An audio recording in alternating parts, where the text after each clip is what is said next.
아주 먼 옛날 한반도의 조용한 구석에 도화동이라는 작은 마을이 있었습니다. 매년 봄이면 분홍빛과 흰빛의 복사꽃이 만발하는 아름다운 마을이었습니다.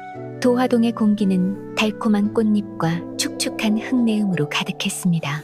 그러나 그 아름다움에도 불구하고 마을은 조용한 어려움에 잠겨 있었습니다. 이곳에 심학규라는 남자가 살았지만 마을 사람들은 그를 그저 심봉사라고만 불렀습니다. 그는 본래 양반 가문에서 태어났지만 운명은 오래전에 등을 돌렸고 젊은 시절 잔인한 병으로 시력을 잃어 그의 세상은 끝없는 밤의 풍경 속에 갇히게 되었습니다. 수년 동안 그와 그의 온화한 아내 곽씨 부인은 초라하지만 절박한 삶을 살았습니다. 그들의 가장 큰 슬픔은 가난이 아니라 그들의 작은 오두막을 채우는 정적이었습니다. 그들은 언젠가 그 정적이 아이의 웃음소리로 채워지기를 기도했습니다. 마침내 하늘이 그들의 기도를 들은 듯했습니다. 곽씨 부인은 문 밖의 복사꽃처럼 사랑스러운 딸을 낳았습니다. 그들은 딸의 이름을 심청이라 지었는데 이는 맑은 마음이라는 뜻으로 그녀의 운명이 될 이름이었습니다. 하지만 그들의 기쁨은 폭풍 속의 촛불 같았습니다. 출산의 고통은 곽씨 부인의 연약한 몸이 감당하기에는 너무 컸고 딸의 첫 울음소리가 들린 지 단 7일 만에 그녀는 조용히 살았던 것처럼 조용히 마지막 숨을 거두었습니다. 눈먼 남자는 갓난아기와 단둘이 남겨졌습니다. 희망과 아름다움을 상징하는 이름의 마을에서 그들의 삶은 생존을 위한 매일의 투쟁이었습니다. 앞을 볼 수 없었던 심학규는 작은 아기를 품에 안고 집집마다 돌아다니며 슬픔보다 더 무거운 수치심에 가슴 아파했습니다. 그는 마을의 젖먹이 엄마들의 친절에 의지해 아이를 먹였습니다. 그렇게 심청은 한 어머니의 품이 아닌 마을 전체의 품속에서 자라났습니다. 그녀의 세상은 아버지의 목소리와 한 번도 그녀의 얼굴을 쓰다듬어 본 적 없는 그의 손길로 정의되었습니다. 심청은 걷기 시작할 때부터 아버지의 눈이 되고 안내자가 되고 온 세상이 되었습니다. 들판에서 뛰노는 다른 아이들의 웃음소리는 그녀가 거의 어울리지 못하는 먼 노래였습니다. 대신 그녀의 작은 손은 그들의 변변찮은 식사를 준비하고 차가운 냇가에서 낡은 옷을 빨고 아이가 할 수 있는 온갖 허드레쉬를 하는 법을 배웠습니다.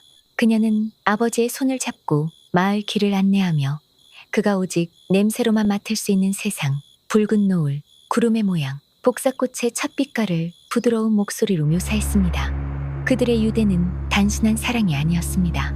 그것은 함께 겪은 고난의 불길 속에서 단련된 두 영혼의 융합이었습니다. 아버지의 안녕은 그녀의 삶 전체가 맴도는 태양이었습니다. 그녀는 그의 실명을 그의 짐이 아닌 자신이 짊어져야 할 짐으로 여겼습니다. 그리고 생존의 칼날 위에서 위태롭게 이어지던 이 조용하고 절박한 삶은 단 한 번의 운명적인 만남으로 산산조각날 운명이었습니다. 심청과 그녀의 아버지에게 삶은 가난이라는 심연 위를 걷는 아슬아슬한 줄타기와 같았고 매일이 조심스러운 균형 잡기였습니다. 그러나 어느 날 저녁 그들 삶의 연약한 일상이 깨졌습니다. 심부름 때문에 늦어진 심청이 집으로 늦게 돌아오고 있었습니다. 걱정으로 마음이 온통 엉클어진 아버지는 평소에 하지 않던 일을 했습니다. 바로 혼자서 딸을 찾아 나선 것입니다. 하늘에 창백한 조각달이 떠 있을 때 그는 지팡이로 좁은 나무다리를 더듬어 건너고 있었습니다. 한 번의 헛디딤이 전부였습니다. 그의 발이 축축한 나무 위에서 미끄러지며 그는 물이 가득한 깊은 도랑에 빠지고 말았습니다. 차가운 충격에 숨이 멎을 뻔했습니다. 그는 어둠 속에서 허우적거렸고 도움을 청하는 그의 외침은 귀뚜라미 소리에 묻혀버렸습니다. 그의 힘이 다 빠져나갈 무렵 황혼 속에서 한 인물이 나타났습니다. 근처 산에 있는 몽운사에서 온 승려로 그의 승복은 사프란색이었습니다. 그 스님은 놀라운 힘으로 허우적거리며 떨고 있는 남자를 도랑에서 끌어냈습니다. 심학규가 숨을 고르자 그는 자신의 이야기, 자신의 실명, 가난, 그리고 그의 유일한 빚진 딸에 대한 슬픔의 긍휼을 쏟아냈습니다. 스님은 평화로운 연민의 기운을 풍기며 귀를 기울였습니다. 선생님, 그는 차분하고 깊은 목소리로 말했습니다. 부처님은 무한한 자비를 베푸십니다. 그의 자비는 하늘처럼 끝이 없습니다. 사찰에 드리는 정성스러운 공양이 하늘을 움직일 수 있다고 합니다. 심학규의 마음속에서 오래전에 죽었던 희망의 불꽃이 화염으로 타올랐습니다. 다시 볼 수 있다니 그의 태양이자 달이자 별이었던 딸의 얼굴을 마침내 바라볼 수 있다니 제가 무엇을 해야 합니까? 그는 절박하고 고통스러운 열망으로 떨리는 목소리로 물었습니다. 스님이 대답했습니다. 사찰에 공양미 300석을 바치십시오. 그러한 정성스러운 선물에 대해 우리는 부처님께 가장 깊은 기도를 올릴 것입니다. 당신의 시력은 돌아올 것입니다. 공양미 300석. 그 숫자는 산과 같았고 눈먼 거지는커녕 왕들도 감히 닿을 수 없는 불가능한 재산이었습니다. 하지만 그 순간 절박한 희망의 해일에 휩쓸린 심학규는 모든 이성을 잊었습니다. 그는 오직 한 가지 햇빛 아래 환하게 빛나는 딸의 얼굴만을 보았습니다. 제가 하겠습니다. 그는 자신이 느끼지 못하는 자신감에 찬 목소리로 선언했습니다. 맹세합니다. 제가 그 300석의 쌀을 바치겠습니다. 스님은 그저 고개를 끄덕이고는 어둠 속으로 다시 사라졌습니다. 심학규가 춥고 텅 빈 오두막으로 돌아왔을 때야 비로소 그의 약속에 엄청난 무게가 그를 짓눌렀습니다. 그는 성스러운 사람에게, 부처님 자신에게 신성한 맹세를 한 것이었습니다. 그것을 깨는 것은 생각할 수도 없는 일이었습니다. 그는 자신의 실명보다 더 깊은 절망에 잠겨 바닥에 주저앉았습니다. 심청이 마침내 돌아왔을 때 그녀는 아버지가 수치심과 후회로 몸부림치며 우는 것을 발견했습니다. 그는 모든 것을 추락, 구조, 그리고 불가능한 약속 이야기했습니다. 그렇게 망가진 아버지를 보고 심청의 마음은 산산조각 났습니다. 하지만 그녀의 반응은 분노나 비난이 아니었습니다. 그것은 순수하고 흔들리지 않는 결단의 순간이었습니다. 걱정 마세요, 아버지. 그녀는 그의 상한 영혼에 부드러운 연고 같은 목소리로 말했습니다. 제가 방법을 찾을게요. 부처님께 한 약속은 지켜야 해요. 제가 쌀을 구하겠습니다.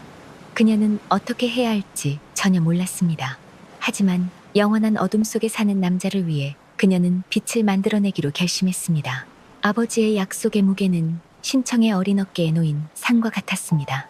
공양미 300석. 그 숫자는 그녀의 잠 속에서 메아리 쳤고 깨어있는 시간 내내 그녀를 괴롭혔습니다. 그녀는 동이 틀 때부터 해가 진 후 오랫동안 일하며 부스러기를 구걸하고 그녀의 나이를 훨씬 뛰어넘는 일들을 맡았지만 목표는 멀고도 조롱하는 별처럼 남아있었습니다. 그때 바다에서 불어오는 소금기 뱀바람에 소문이 실려왔습니다. 먼 땅에서 온 한 무리의 뱃사람들이 위험한 항해를 준비하며 항구에 와 있다는 것이었습니다. 그들의 여정은 폭풍우에 시달렸는데 그들은 분노한 용왕이 다스린다고 믿어지는 폭풍우 치는 인당수를 건너야 했기 때문입니다. 이 신을 달래고 안전한 통과를 보장하기 위해 그들은 궁극적인 재물, 즉 인신공양을 해야 했습니다. 그들은 바다의 신부가 될 어린 처녀를 찾고 있었고 어떤 가족도 기꺼이 자신의 딸을 그런 비참한 운명에 내주지 않을 것을 알기에 어떤 대가라도 치를 의향이 있었습니다. 심청이 뱃사람들의 속삭임을 들었을 때 끔찍하고 오싹한 명료함이 그녀를 덮쳤습니다. 바로 이거였다. 해답. 공양미 300석의 출처. 그녀의 목숨을 아버지의 시력과 맞바꾸는 것. 그 생각은 그녀의 심장에 밝힌 얼음 조각이었지만 그 논리는 이상하게도 끔찍하게도 단순했습니다. 그것은 그녀가 할 수 있는 마지막, 가장 절대적인 사랑의 행위였습니다.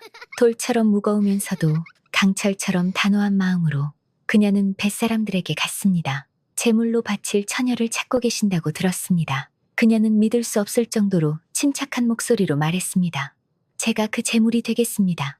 그 대가로 제 아버지 심학규의 이름으로 몽운사에 공양미 300석을 기부하여 그의 시력이 회복될 수 있도록 해주십시오.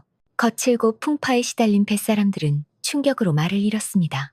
그들은 흥정하고 값을 깎을 것을 예상했지 자원자를 만날 것이라고는 생각하지 못했습니다. 그들은 부를 위해서가 아니라 아버지를 위해 목숨을 바치는 너무나 어리면서도 두려움 없는 이 소녀를 보았습니다.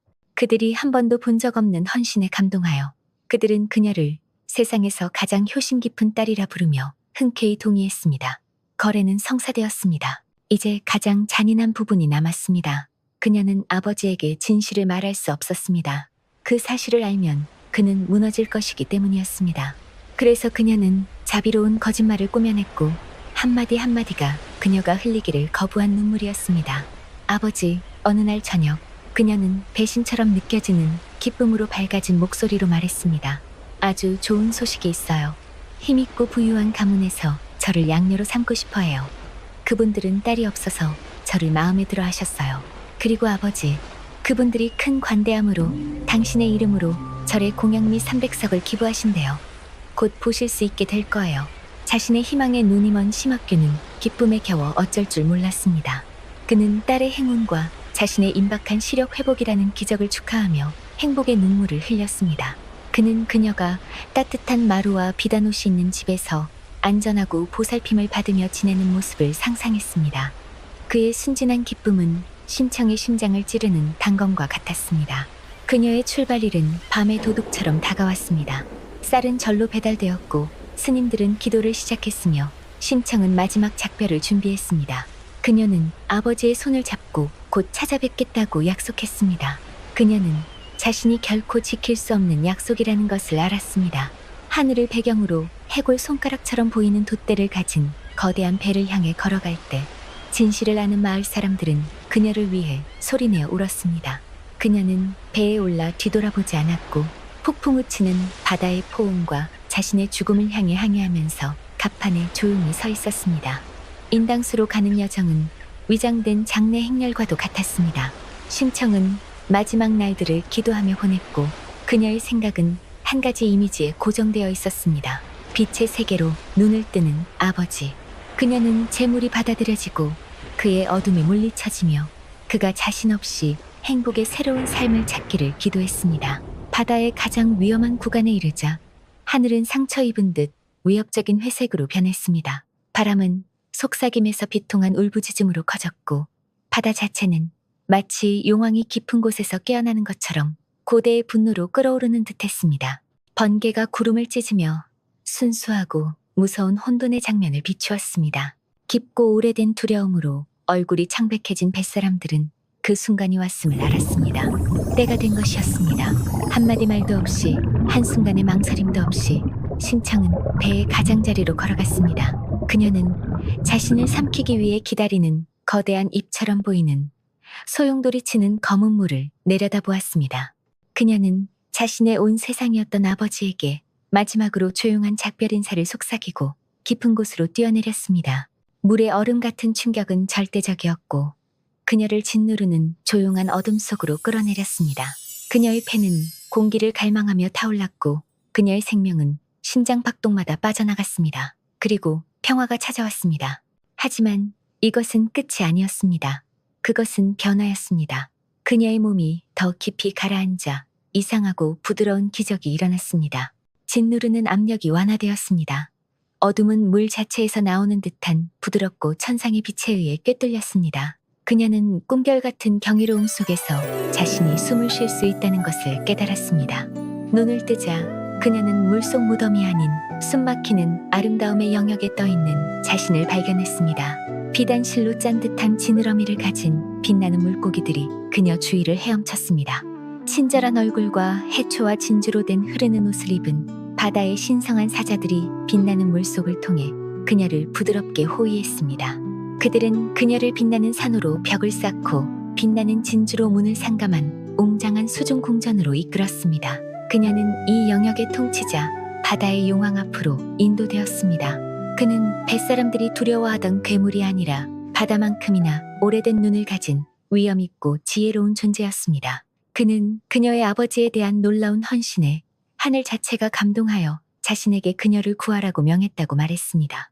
그의 분노를 진정시키기 위한 그녀의 이타적인 희생은 오히려 그의 깊은 존경을 얻었습니다. 차갑고 외로운 죽음을 준비했던 심청은 신성한 궁정에서 귀빈으로 대접받았습니다. 그녀는 인간 세계에서 죽었고 그렇게 함으로써 순수한 마음의 보상으로 환상적인 왕국에 다시 태어났습니다.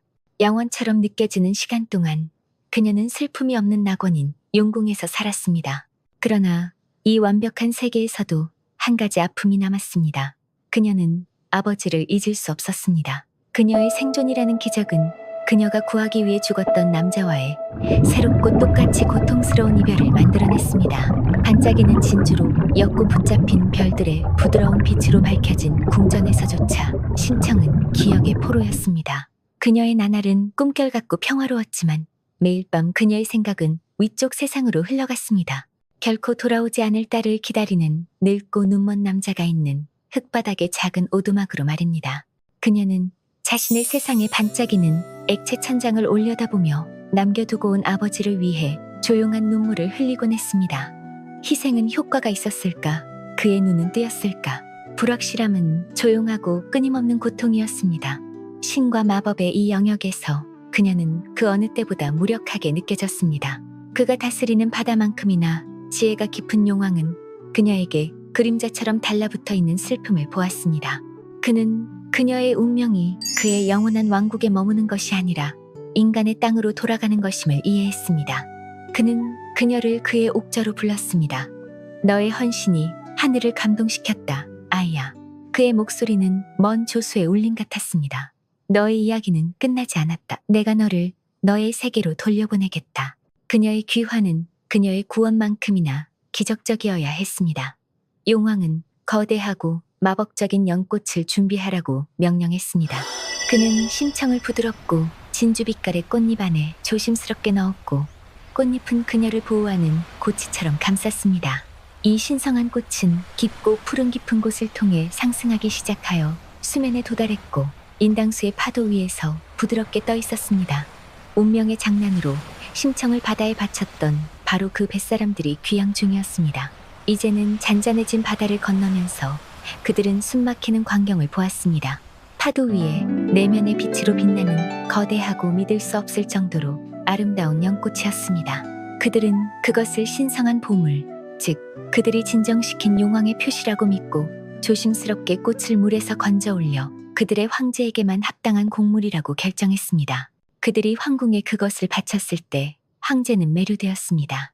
그는 그 웅장한 꽃을 그의 궁정 중앙에 놓게 했습니다. 그가 호기심 어린 손을 뻗어 꽃잎을 만지자 꽃은 한 잎 한 잎 펼쳐지기 시작했고 그 안에 서 있는 아름다운 심청을 드러냈습니다. 궁정 전체가 충격에 휩싸여 침묵에 잠겼습니다. 바다의 심장에서 따온 연꽃에서 태어난 여인, 그것은 하늘로부터의 분명한 신호였습니다. 황제는 그녀의 초월적인 아름다움뿐만 아니라 그녀의 눈에 깃든 조용하고 깊은 슬픔에도 마음이 흔들렸습니다. 그는 그녀가 하늘이 내린 선물이라고 선언하고 그의 아내가 되어달라고 청했습니다. 죽음을 거쳐 다시 돌아온 여인 심청은 그 제안을 받아들였습니다. 거짓 딸에서 인신 제물로 이제 그녀는 황후가 되었습니다. 그녀는 가난한 삶을 비단옷과 대리석 홀의 삶으로 바꿨습니다. 그러나 황후의 관을 머리에 썼음에도 불구하고 옛 슬픔은 그대로 남아 가장 중요한 한 사람에 대한 끊임없는 아픔으로 남았습니다. 황후로서 심청은 모든 사치와 편안함에 둘러싸여 있었지만 햇살 가득한 궁궐 정원을 거닐 때마다 슬픔의 그림자가 그녀를 따라다녔습니다. 아버지의 기억은 끊임없고 달콤 쌉쌀한 아픔이었습니다. 이제 그가 어떻게 그녀를 찾을 수 있을까? 그는 그녀가 부유한 집에 입양되었다고 믿고 있었지 연꽃에서 다시 태어나온 나라의 황후가 되었다고는 생각지 못했습니다. 궁전의 황금빛 벽은 세상에서 가장 아름다운 감옥처럼 느껴졌습니다. 어느 날 황제는 그녀가 모란꽃 사이에서 조용히 우는 것을 발견했습니다. 그는 그녀의 손을 잡고 그녀의 마음을 달래주는 부드러움으로 그녀의 슬픔의 원인을 물었습니다. 마침내 심청은 모든 것을 털어놓았습니다. 작은 마을에 있는 눈먼 아버지, 스님의 불가능한 약속, 뱃사람들과의 끔찍한 거래, 바다로의 투신, 그리고 용왕에 의한 기적적인 구원. 황제는 놀라움에서 깊은 존경으로 표정이 바뀌며 귀를 기울였습니다. 그는 그녀의 미천한 출신에 화를 내지 않았습니다. 오히려 그녀의 영혼의 순수한 선함에 경외감을 느꼈습니다. 그는 어떤 대가를 치르더라도 그녀가 아버지를 찾는 것을 돕겠다고 맹세했습니다. 하지만 수백만 명의 제국에서 단 한 명의 늙고 눈먼 평민을 어떻게 찾을 수 있을까요? 절망이 다시 그녀를 덮치기 시작할 무렵 심청의 마음에 한 가지 아이디어가 떠올랐습니다. 너무나 웅장하고 대담해서 오직 황후만이 생각해낼 수 있는 계획이었습니다. 그녀가 나가서 아버지를 찾을 수 없다면 모든 가능성을 그녀에게로 가져오게 할 것이었습니다. 그녀는 새로운 목적으로 눈을 빛내며 황제에게 갔습니다. 폐하, 그녀는 아이디어의 힘에 목소리가 떨리며 제안했습니다. 큰 잔치를 엽시다. 여러 날 동안 계속될 웅장한 연회 말입니다. 그리고 칙령을 내려 왕국의 모든 맹인을 초대합시다. 이것은 전례가 없는 요청이었고 엄청나게 비용이 많이 들었지만 그녀의 변함없는 사랑에 감동한 황제는 주저없이 동의했습니다. 왕의 칙령이 내려졌고 기마병들에 의해 모든 주, 모든 도시, 모든 마을로 전달되었습니다. 황궁에서 성대한 연회가 열릴 것이며 여행을 하는 모든 맹인에게 음식과 숙소가 제공될 것이라는 소식이었습니다. 황후의 이상하고 관대한 명령에 대한 소문은 들불처럼 퍼져나갔습니다. 북쪽 산에서 남쪽 해안에 이르기까지 그들은 왕의 환대를 약속받고 수도를 향한 긴 순례를 시작했습니다. 심청에게는 그것이 전부였습니다. 그녀는 보이지 않는 곳에서 기다리며 손님들이 도착하는 것을 지켜볼 것이었습니다. 새로운 얼굴이 나타날 때마다 그녀의 심장은 희망과 두려움이 뒤섞인 현기증 나는 감정으로 두근거렸습니다. 그녀의 이야기에서 가장 중요한 부분은 전투가 아니라 절박하고 희망에 찬 탐색이었습니다. 군중 속에서 사랑하는 단 한 사람의 얼굴을 찾는 여왕의 모습이었습니다. 맹인들을 위한 대연회가 시작되었습니다. 며칠 동안 보통 귀족과 장군들을 위해 마련된 궁궐 안틀은 아들, 친구 또는 자신의 지팡이 소리에 의지해온 각계각층의 사람들로 붐볐습니다. 그리고 매일 심청 황후는 섬세한 비단 병풍 뒤에서 가슴이 미친 듯이 두근거리며 지켜보았습니다. 그녀는 늙은 남자와 젊은 남자, 남루한 옷을 입은 남자와 더 좋은 옷을 입은 남자들을 보았지만 그녀의 아버지는 그들 중에 없었습니다. 잔치는 계속되었고 날이 갈수록 심청의 희망은 조금씩 시들어갔습니다. 아마도 그는 너무 늙고 허약해서 여행을 할 수 없었을지도 모릅니다. 아마도 그는 그녀의 운명을 모른 채 다음 생으로 넘어갔을지도 모릅니다. 아마도 그 소식이 그들의 외딴 마을에 닿지 않았을지도 모릅니다. 연회는 마지막 날에 이르렀습니다. 차갑고 무거운 절망이 그녀의 마음에 스며들기 시작했습니다. 그리고 그때 그녀가 슬픔에 굴복하려던 바로 그 순간 그녀는 그를 보았습니다. 한 노인이 압도적인 사치에 완전히 어리둥절하고 길을 잃은 듯 궁궐문을 비틀거리며 들어섰습니다. 그는 더 야위었고 옷은 남루했으며 그의 얼굴은 슬픔과 고난의 지도 같았습니다. 바로 그녀의 아버지 심학규였습니다. 기적의 쌀은 효과가 없었고 그의 시력은 회복되지 않았습니다. 그는 그저 큰 잔치가 있다는 소문을 듣고 그 진짜 목적을 전혀 모른 채 거지로서 수도까지 온 것이었습니다. 심청의 숨이 멎었습니다. 모든 왕실의 규칙에 대한 생각은 사라졌습니다. 그녀는 병풍 뒤에서 뛰쳐나왔고 그녀의 웅장한 비단 예복은 필사적인 새의 날개처럼 뒤에서 휘날렸습니다. 아버지, 그녀의 목소리가 광대한 안뜰을 가로질러 울려 퍼지며 군중의 웅성거림을 잠재웠습니다. 아버지, 저예요 심청, 당신의 딸이에요. 노인은 놀라고 혼란스러워 멈춰섰습니다. 그는 그 목소리를 알았습니다. 그것은 그의 꿈에서 들려오는 목소리였고 바람의 속삭임 속에서 듣던 목소리였지만 그녀가 말하는 것은 불가능했습니다. 내 딸이라고? 그는 불신에 찬 목소리로 중얼거렸습니다. 심청? 이게 꿈인가? 내가 죽어서 천상에 있는 건가? 네가 정말 내 딸이라면 나를 보게 해다오. 네 얼굴을 한 번만 보게 해다오. 그리고 그 압도적인 충격의 순간 영원히 잃어버렸다고 생각했던 딸을 보고자 하는 절박하고 불가능한 갈망 속에서 그는 눈을 뜨기 위해 안간힘을 썼고 완고한 어둠이 굴복하도록 강요하며 그녀를 단 한 번만이라도 보려고 했습니다. 그리고 눈이 떠졌습니다. 마치 베일이 찢어진 것처럼 수십 년 동안 그의 세상을 뒤덮었던 기나긴 밤이 빛과 색의 홍수 속으로 사라졌습니다. 형체와 얼굴들이 초점에 들어오기 시작했습니다. 그리고 그가 가장 먼저 본 것은 바로 그의 앞에 서 있는 아름답고 눈물 젖은 그의 딸, 황후의 얼굴이었습니다. 그는 볼 수 있었습니다. 기적은 일어났습니다. 공양 밑 문도 스님들의 기도 때문도 아닌 자식을 향한 아버지의 세상을 뒤흔드는 듯한 사랑의 힘에서 비롯된 것이었습니다. 궁정은 불가능한 일을 목격하며 경악의 숨소리를 내뱉었고 이내 기쁨의 환호성으로 터져나왔습니다. 심청은 마침내 자신을 진정으로 볼 수 있게 된 아버지를 껴안고 울었습니다. 그 뒤따른 기쁨의 소동 속에서 이 강력한 재회를 목격한 잔치에 있던 다른 모든 맹인들도 시력을 되찾았다고 전해집니다. 마치 이 하나의 기적에서 나온 빛이 담아두기에는 너무 밝았던 것처럼 말입니다. 맹인들을 위한 잔치는 모두를 위한 기적으로 끝났습니다. 마침내 재회한 심청과 그녀의 아버지는 궁전에서 남은 생을 보냈습니다. 시력이 깨끗해지고 마음이 가득 찬 심학규는 명예로운 자리를 부여받고 아무것도 부족함 없이 지냈습니다.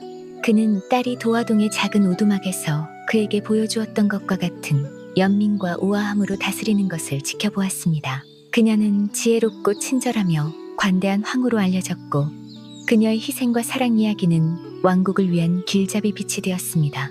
그들은 길고 행복한 삶을 살았고 한때 고난 속에서 단련되었던 그들의 유대는 이제 끝없는 기쁨의 원천이 되었습니다. 세월이 수십 년이 수세기로 바뀌면서 그들의 이야기는 시인들에 의해 노래되고 할머니 할아버지에 의해 전해지며 대대로 이어져 이 땅의 구조 자체에 짜인 전설이 되었습니다. 이 이야기는 가장 깊은 희생이 끝이 아니라 변화이며 가장 순수한 사랑은 하늘을 움직이고 바다를 가르고 맹인의 눈을 뜨게 할 힘이 있음을 우리에게 상기시켜 줍니다.